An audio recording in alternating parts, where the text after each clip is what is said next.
Magandang araw mga kaibigan. Bigyan naman natin ngayon ng mga pahayag ni Senator Manny Pacquiao. It's 2 days to go bago mag-eleksyon at medyo nanganganib ang kanyang kandidatura. Hindi na siya pumapasok sa Magic 12. Okay? So ito, meron siyang pahayag na kung saan inamin niyang bobo. Grabe, bobo ako. Di ba? Yun ang reklamo ng mga tao laban sa kanya na kulang siya ng kaalaman. Kaya sabi niya, bobo ako. Okay. Bakit niya inaming bobo siya? Pakinggan natin siya. It's a campaign ads. Nandito, paid for by Manny Pacquiao. Bobo na mahigit 50,000 na scholar ang napag-graduate ko. Karamihan sa kanila ngayon ay nakakapagtrabaho na at umasinso sa buhay. Maraming salamat po, Sir Manny. You gave us a future when we thought we had none. We are just one of the thousands of families whose lives have been forever changed because of the scholarship program of Sir Manny Pacquiao. Ako yung bubo. Mahigit 2,000 bahay ang ipinamigay ko libre sa mga mahihirap. Inumpisahan ko lang dito sa lugar ko para makita ng tao yung programa natin na libreng babahay, kahit piso wala tayong sinisingil. Ako yung bubo. Mahigit 2 bilyong piso ang napamigay ko noong panahon na kailangan ako ng mga kababayan natin dahil sa pandemya. Manny Pacquiao allocated significant assistance to help those impacted by the pandemic. Ako yung bubo dahil mahigit 200 milyong piso ang naitulong ko sa mga mahihirap na may sakit. Ako yung bubo dahil mahigit 200 milyong piso na pangpuhunan sa mga mahihirap na bawat pamilya. Manny Pacquiao helped by providing funds for poor families and those suffering from illness. Oo, ngayon, inaamin ko na ako ay bubo. Buksingerong obses na mabigyan ng oportunidad ang mga mamamayang Pilipino na naghihirap. Yes, Manny Pacquiao number 50 sa balota. Ibalik ang bobo sa Senado. Ibalik ang bobo sa Senado. Ang gandang advertisement yun, I don't know kung anong dating sa inyo. Kailang, sorry to say this, I have so much respect for Mr. Manny Pacquiao or ex-Senator Manny Pacquiao as a boxer. Walang makakaagaw sa yung karangalang nasa kanya. The only 8-time World Division champion. Malaking karangalan ng bansa yung nayadala niya. But as a senator, as a lawmaker, I'm sorry. Hindi ko yan iboboto. Okay, ipinagmalaki niya yung nagawa niya bilang, I don't know, bilang senador ba? O bilang tao, yung nilista ko dito yung naitulong niya Sana ba yung nilistahan? Sorry Yun scholarship. Ilang libo yung napaaral niya. Okay, nagtatrabaho na daw siya ngayon. Mahigit 2,000 libreng pabahay. Mga 2 billion na naipamigay niya na tulong nung pandemic. 200 million para sa mga may sakit.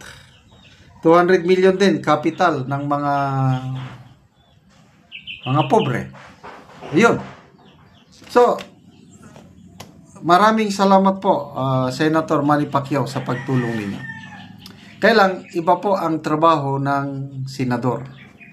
Ang senador po, gumagawa ng batas. So, ang tanong, may kakayahan pa kayong gumawa ng batas? Ano ba ang nagawa niyong batas yung 6 years na termino ninyo bilang senador? Sorry, wala akong matandaanan na nagawa niyong batas. Okay, so, itong meaning ng bobo niya pala, boksingerong obses na mabigyan ng oportunidad ang mga mahihirap nating kababayan. Pati pa yung acronym, I'm sorry, hindi ako believe. Boksingerong obses. Mabigyan ng oportunidad ang mga mamamayang mahirap, something like that. Malayo siya kung campaign ads ang pag-usapan. Malayo siya doon sa campaign ads ni Senator Amy. Yung itim. Ano yung itim? Amy trust. Inday trust Amy Marcos. Mga ganun ba? Lulong. Galit ako kay Lulong. Lulong sa droga, lulong sa krimen, lulong sa korupsyon. Kung walang lulong, lahat ay susulong. Yung mga ganong campaign ads. Okay. Malala ko nung 2022 na eleksyon, nangampanya ang Manny Pacquiao sa Bukidnon dito sa kabundukan sa mga tribong Talandig. Nako, ang daming membro ng Talandig tribe na bumoto kay Manny Pacquiao noong 2022. Bakit nila binutuhan si Manny Pacquiao? Kasi maganda yung mga pangako. Mga pangako niya is kabuhayan, pabahay, at labanan ang mga kahirapan. Sabi yung trabaho. Yan, basta tatlo yung pangako niya. Magbibigay ng trabaho, magbibigay ng pabahay, at lalabanan ang kahirapan. Yung kanya kaya maraming bumoto. Natalo siya. So, nandun. Kawawa yung Talandig na tribo na umaasa na yung bahay nila na sira-sira,